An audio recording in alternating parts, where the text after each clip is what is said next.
Vera nos acompaña desde Brasil. Listo. Ella tiene un postdoctorado en temas de mindfulness y en mindful eating. Ella trabaja en la UNIFESP, es instructora de mindfulness, del desenvolvimiento de la compasión basado en mindfulness, y es también nutricionista con especialización en nutrición clínica y técnicas para cuidados integrativos. Ella nos acompaña con la charla Hábitos de vida saludable para un adecuado manejo del estrés. Adelante, Vera, muchas gracias. Muchas gracias pela invitação. Então, queria agradecer por essa oportunidade e então vou começar a compartilhar aqui a tela para que possamos acompanhar então essa parte que me coube aqui desenvolver. Então, em relação aos hábitos de vida saudáveis para um adequado manejo de estresse, é importante lembrar que vários fatores podem prejudicar a nossa imunidade. E um deles é o estresse, e é muito importante que possamos, então, trazer esse tema, especialmente nesse momento tão singular que vivemos de pandemia no mundo. Então, além do estresse, nós temos outros fatores que estão interligados, né, num efeito cascata, de modo que o tratamento também precisa abordar outras dimensões. Nesse sentido, falando então de estresse, essas são informações pré-pandemia, cerca de 70% dos brasileiros sofrendo com estresse, dos quais 30% relacionados ao trabalho, e segundo a Organização Mundial da Saúde, esse estresse afeta 90% da população mundial. E trazendo, então, esses tempos de Covid, informações da Fiocruz, nesses meses iniciais de março e abril, os casos de depressão aumentaram 90% e a ansiedade e o estresse agudo mais do que dobraram. Então, nesse sentido, que hábitos de vida saudáveis nós podemos trabalhar a fim de que possamos melhor manejar o estresse? Então, a atividade física é um dos tópicos que vamos abordar, da mesma forma que o sono, um sono regular e de qualidade. A alimentação, eu vou passar rapidamente por esse tema, porque o colega vai depois explorar um pouco mais. A meditação, vou me deter especificamente em mindfulness, que é a minha linha de pesquisa. Da mesma forma que, enquanto mamíferos, a importância de cultivarmos os laços sociais positivos e do qual, neste momento, estamos muito privados na condição de isolamento. Da mesma forma que, numa sociedade bastante ansiogênica, nós necessitamos de pausas regulares, assim como acontece com a natureza. E nem sempre nós nos damos essa oportunidade de pausarmos, de sairmos do nosso modo fazer. Nesse sentido, então, trago o mindfulness como uma possibilidade de pano de fundo para cada um destes hábitos saudáveis. Mindfulness, que vem sendo traduzido como atenção plena, nos convida a sairmos do automático, estarmos presentes, mas com algumas características. Então, podermos julgar menos, estarmos mais abertos, curiosos em relação ao que nos acontece, trazendo mais equanimidade para o que estamos vivendo, sejam eventos positivos ou não. E nesse sentido, cabe aqui trazer a frase do Viktor Frankl: todos nós recebemos diferentes estímulos, e nesse sentido, mindfulness contribui para que possamos, então, cultivar um espaço entre o estímulo e a resposta.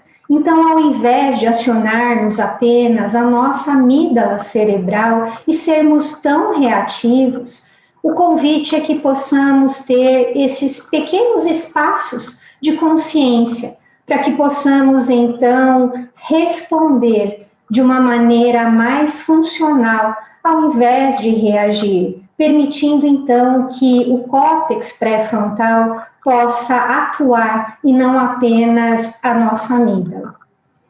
Nesse sentido também, importante resgatar o papel de mindfulness falando de neurociência, trabalhando então no cultivo do controle atencional, também na regulação das emoções e a possibilidade então de uma autoconsciência ampliada, o que permitiria uma autorregulação melhor dentro de algo que representa um processo, não um evento.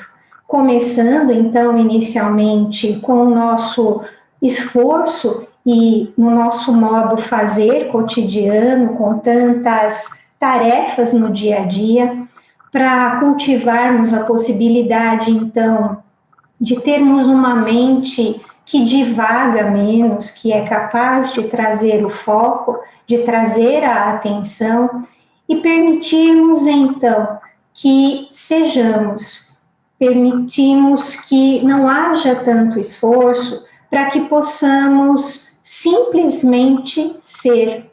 Então, deixar de lado um pouco o modo fazer para o ser genuíno que somos enquanto seres humanos. Importante também resgatar que neste contexto de mindfulness ou de mindful eating, a atenção aplicada à alimentação, a mudança acontece de dentro para fora. Então, graças à neuroplasticidade cerebral, vamos então alterando diferentes estruturas cerebrais, algumas aumentando o tamanho, outras diminuindo, como é o caso da amígdala, que já está muito hipertrofiada, para que possamos então trazer mudanças de comportamento que sejam mais consistentes, que possam perdurar por mais tempo, sendo sustentáveis. Assim, obviamente, dentro da condição de estresse a qual todos nós estamos submetidos, é natural que o nosso sistema imunológico possa se deprimir. E assim, apesar de não ser um estudo recente, fiz questão de trazer esse trabalho que foi conduzido por um dos principais neurocientistas da atualidade, Richard Davidson, juntamente com Jon Kabat-Zinn, considerado o pai de mindfulness no Ocidente, além do Saki Santorelli, que trabalha com ele, mostrando já há muitos anos a alteração do cérebro e também da função imunológica baseada, então, na aplicação de mindfulness. Então, esse estudo foi realizado com trabalhadores com saúde e eles receberam a vacina para o influenza. O que eles descobriram? Então, nós temos aqui em preto os controles e achureado aqueles do grupo de tratamento. Então, no tempo 1, do baseline, nós percebemos que, inclusive, os indivíduos que iam ser tratados tinham um traço de ansiedade superior àqueles que não receberam nenhum tratamento, estavam em lista de espera. E após o tratamento, então, 8 semanas após a aplicação do protocolo de mindfulness, nós percebemos uma grande redução nesse traço de ansiedade que foi verificado inicialmente. E no que diz respeito, por exemplo, à imunidade, também é possível perceber que houve maior produção de anticorpos naqueles que receberam a intervenção de mindfulness comparativamente aos indivíduos de grupo controle. Mindfulness exerce como uma intervenção complexa diferentes possibilidades de vivermos de uma maneira mais íntegra, ajudando então a nossa saúde de maneira integral, corpo, mente e coração não separados, mas como uma coisa só, da mesma forma que é visto no Oriente. Então, nesse sentido, a possibilidade de trabalharmos e cultivarmos a aceitação sobre aquilo que nos acontece, evitando o sofrimento desnecessário, quando não podemos mudar algumas características. Além disso, a possibilidade de deixarmos de ser tão rígidos conosco, cultivando a autocompaixão, que é essa possibilidade de querermos aliviar o nosso sofrimento ao invés de nos açoitarmos. Importante também trazer a flexibilidade psicológica, ao invés da rigidez em que normalmente nós atuamos no dia a dia. Em vez do sim, do não, do certo e do errado, a possibilidade de trilharmos o caminho do meio. Também nos predispondo a escolhas mais saudáveis no cultivo genuíno do autocuidado. Então, mais do que o corpo como vitrine, o corpo como expressão e exibição dos nossos padrões mentais, também levando, independentemente do conteúdo específico, a uma maior disposição para a atividade física. Cabe aqui ressaltar, como mencionamos, a importância de dormirmos, de descansarmos e da qualidade desse sono. Nesse sentido, num estudo realizado observando padrões eletroencefalográficos, verificou-se, então, um aumento dessas ondas θ, refletindo, então, mais baixos estados de excitação que favorecem essa conexão interna conosco mesmo e também meditações mais profundas. No dia a dia, com tantos estímulos, com tanto barulho, não estamos muito acostumados a parar, a estar em silêncio. E é preciso estar só para apenas ser. Estar só para só ser. Aqui mais um estudo deste ano, uma meta-análise realizada pelo grupo de pesquisa de Taiwan, especificamente olhando para o Mindfulness Based Stress Reduction, que foi o primeiro protocolo idealizado, então, por Jon Kabat-Zinn, em 1979, olhando para a qualidade de sono e a saúde mental em pacientes com insônia. Então, aqui foram quase 500 pacientes avaliados, e o que é que eles perceberam? Que a partir, então, dessa intervenção do MBSR, foi possível observar maior qualidade do sono, melhora da depressão, já que dormir mal pode estar associado à depressão da mesma forma que a ansiedade. E aqui um estudo brasileiro, grupo da psicobiologia da Unifesp, trabalhando com mulheres em atenção básica, observando o mindfulness disponível, o traço de mindfulness em mulheres em uso de benzodiazepínicos. O que é que eles perceberam? Que existe uma associação, então, inversa em relação a ter mais mindfulness disponível, especificamente nas categorias observar e não reagir, que fazem parte de uma das escalas psicométricas utilizadas no estudo, estavam associadas indiretamente com os componentes da dependência hipnótica. Então, à medida que eu tenho mais traço mindfulness, mais mindfulness disponível, diminui, então, a dependência hipnótica também a partir de uma intervenção de 8 semanas. Cabe também trazer neste momento que nós estamos extremamente conectados, né? Já estávamos, e com a pandemia talvez tenhamos ainda nos dedicado mais a essa conexão de todas as formas com o mundo, mas nessa conexão estamos nos desconectando de nós, dos nossos sinais internos, da sabedoria interna do nosso corpo. Os dados são alarmantes, então 80% das pessoas olha o celular na primeira hora do dia. Podemos checar de 47 a 82 vezes por dia o celular, então uma verdadeira adição.